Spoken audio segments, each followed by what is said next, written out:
আলাইকুম আরহামতুল্লাহ।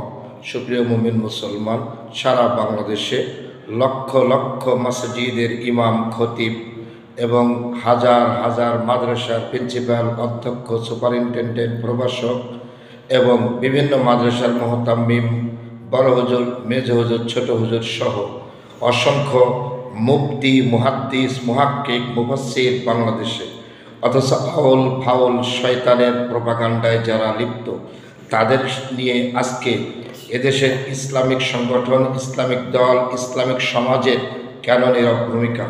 কারণ যদি বাংলাদেশে অন ইসলামিক শক্তি প্রতিষ্ঠিত হয়, তাহলে ইসলামের পরিচয় দিয়ে আর লাভ কী হবে?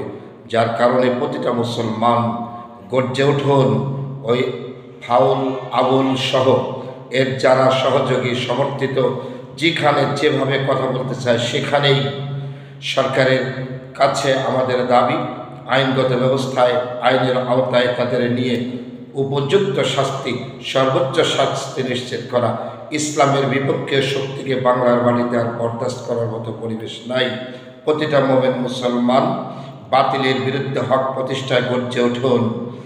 আউল ফাউল যত আছে, এক বাক্যের সবগুলোকে বাংলাদেশ সীমানার থেকে চিরতরে উৎখাত করে এদেশে ইসলামিক ঝান্ডা নিশ্চিত করতে হবে, ইসলামিক পতাকা ওঠাতে হবে। তাই ইসলামিক দল পরিচয় দিলেই হবে না, ভোট কালেকশন করলেই হবে না, বাতিলের বিরুদ্ধে গর্জে উঠতে হবে জিহাদের ময়দানে। আল্লাহ যেন গোটা বাংলাদেশের প্রতিটা আলেম, ওলামা, মসজিদের মুসল্লি, খতিব, ইমাম, হুজুর, মাদ্রাসা, মুহাদ্দিস, আল নারী, পুরুষ, যিনি যেখানে আছেন, সমস্ত অঙ্গন থেকে এই বাতিলদের বিরুদ্ধে, ইসলামের শত্রুদের বিরুদ্ধে, ইসলামের দুশমনদের বিরুদ্ধে, আল্লাহ রসুলের বিরুদ্ধে যারা অবস্থান নিয়েছে তাদের বিরুদ্ধে আমার আপনার ইমানি দায়িত্ব যেন অলি আউলিয়াদের বাংলাদেশ, বাতিল মুক্ত বাংলাদেশ হয়।